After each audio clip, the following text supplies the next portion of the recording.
दिल्ली में बीजेपी की बड़ी बैठक आज। जेपी नड्डा की अध्यक्षता में यूपी चुनाव को लेकर होगा मंथन। स्वतंत्र देव सिंह समेत शामिल होंगे बीजेपी के दिग्गज नेता। यूपी चुनाव को लेकर दिल्ली में बीजेपी की बड़ी बैठक आज। बैठक में चुनावी प्रचार प्रसार का होगा मंथन। प्रत्याशियों के चयन पर भी हो सकती है बातचीत।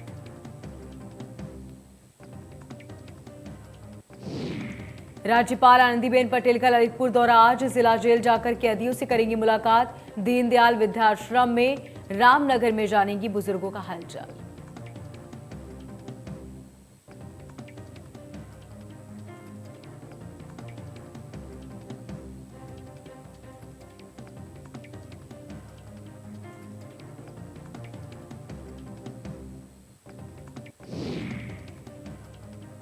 अपने संसदीय क्षेत्र अमेठी का दौरे पर रहेंगी केंद्रीय मंत्री स्मृति ईरानी। करीब 1 दर्जन कार्यक्रमों में करेंगी शिरकत। 8,000 गरीब परिवारों को बांटेंगी रजाई और कंबल।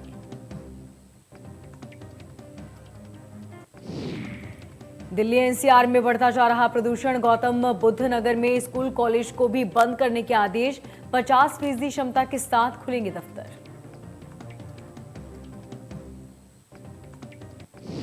चुनाव से पहले सपा को बड़ा झटका। 4 एमएलसी बीजेपी में शामिल। मुलायम के करीबी नरेंद्र भाटी ने भी छोड़ी पार्टी।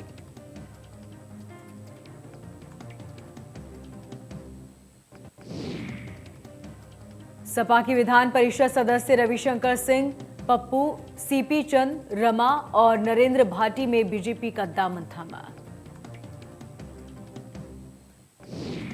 पीएम मोदी के दौरे से पहले एक्शन में सीएम योगी महोबा जाकर लिया सुरक्षा का जायजा। झांसी पहुंचकर की रक्षा मंत्री राजनाथ सिंह से मुलाकात।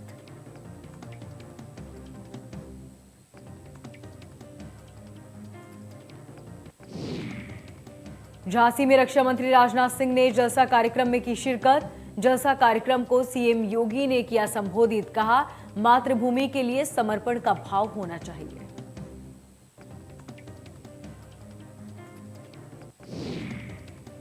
प्रधानमंत्री मोदी पूर्वांचल के बाद अब बुंदेलखंड को साधने की कोशिश करेंगे। 19 नवंबर को महोबा में अर्जुन सहायक परियोजना का लोकार्पण करेंगे। इस दौरान सीएम ने बांध के किनारों को रंग रोगन और मिट्टी और समतल कराने के निर्देश दिए। सीएम योगी ने काफी देर तक अर्जुन बांध पर समय बिताया। नवंबर को पीएम मोदी का पुलिस लाइन के पास बड़े ग्राउंड में कार्यक्रम होना है। इसी दिन महारानी लक्ष्मीबाई की जयंती भी है। इसी मौके को देखते हुए ये तारीख निर्धारित की गई। गाजीपुर से शुरू हुई सपा की विजय यात्रा। पूर्वांचल एक्सप्रेसवे के पास अखिलेश यादव का जोरदार स्वागत। अखिलेश ने कहा, एक रंगी सरकार की विदाई तय।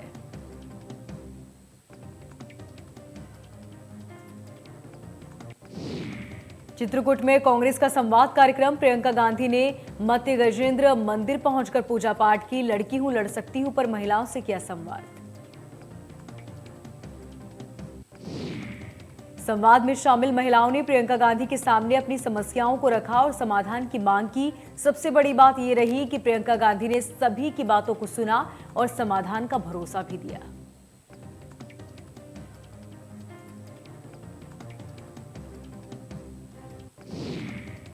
प्रियंका ने कहा कि कांग्रेस महिलाओं का विधानसभा चुनाव में 40% भागीदारी दे रही है। ये शुरुआत है। लोकसभा चुनाव में 50% महिलाओं को टिकट देंगे।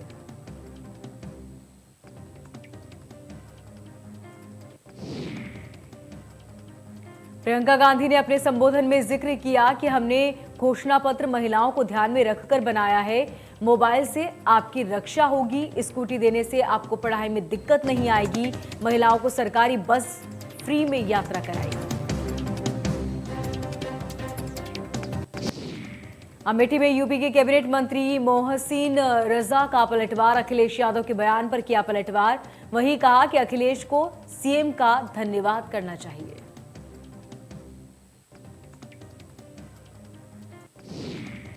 चाइल्ड पोर्नोग्राफी मामले में सीबीआई की बड़ी कार्रवाई। ताबड़तोड़ 14 राज्यों के 77 जगहों पर छापेमारी। 23 अलग अलग एफआईआर में 83 नामजद।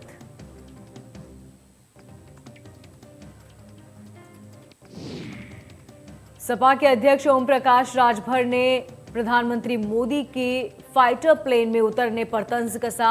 ओम प्रकाश ने कहा कि प्रधानमंत्री मोदी को ईरान के लिए ही फ्लाइट से उतारे हैं। ओपी राजभर ने कहा कि सपा यमुना एक्सप्रेसवे पर फाइटर प्लेन उतारे थे।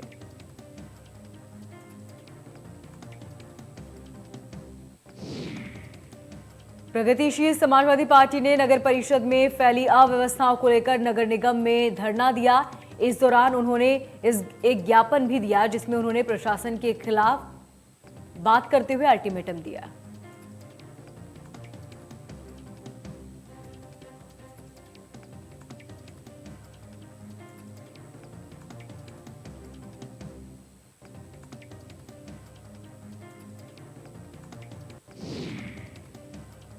उन्नाव में सरकार नौनिहाल बच्चों की सेहत को सुधारने के लिए उन्हें स्वस्थ रखने के लिए ग्राम पंचायत स्तर पर ओपन जिम का कॉन्सेप्ट लेकर आई है। बच्चों की सेहत सुधारने के लिए किए जा रहे हैं इंतजाम।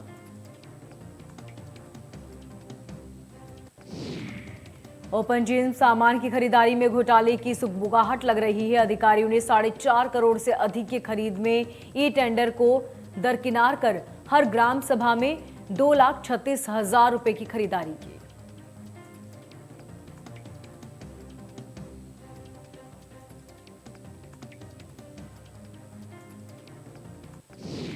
डीएम ने जिला पंचायती राज अधिकारी को ओपन जिम संबंधी किसी भी भुगतान पर अग्रिम आदेशों तक रोक लगाने के सख्त आदेश दिए।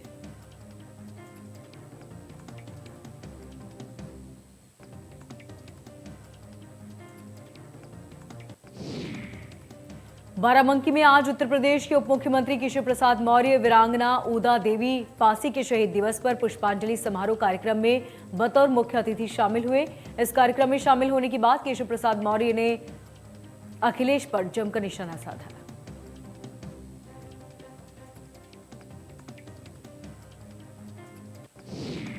कार्यक्रम के दौरान केशव प्रसाद मौर्य ने कहा कि इस चुनाव में भाजपा विजय का चौका लगाएगी, जबकि सपा, कांग्रेस समेत बाकी पार्टियां हार जाएगी।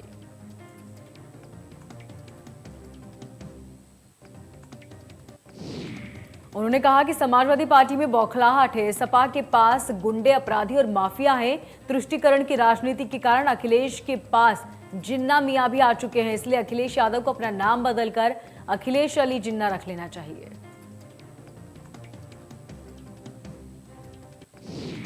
भारतीय किसान यूनियन के राष्ट्रीय अध्यक्ष भानु प्रताप सिंह ने राकेश टिकैत पर विवादित बयान दिया।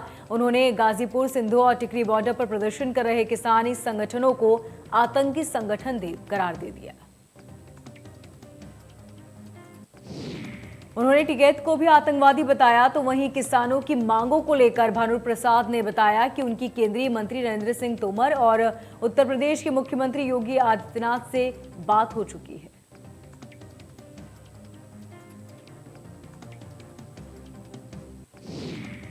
भानु प्रताप सिंह ने कहा कि बॉर्डर पर बैठे किसान नहीं बल्कि आतंकी है। उनका नेता राकेश टिकैत सबसे बड़ा आतंकवादी।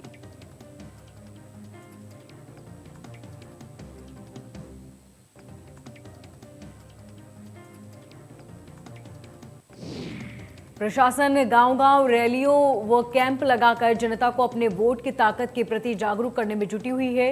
हाथरस में भी बच्चों ने हाथों में बैनर व नारे के साथ बांगल इंटर कॉलेज में मतदाता जागरूकता रैली निकाली।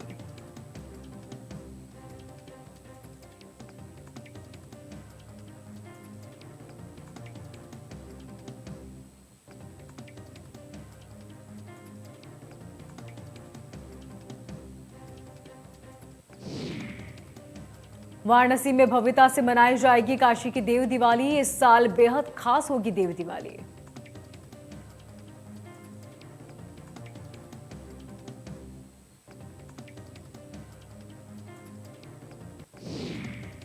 अस्सी घाट पर होगी लेजर युक्त इलेक्ट्रिकल आतिशबाजी। इस बार मुख्य आकर्षक रहेगा हॉट एयर बलून। वहीं काशी के घाटों पर करीब 12 लाख दिए जगमगाएंगे।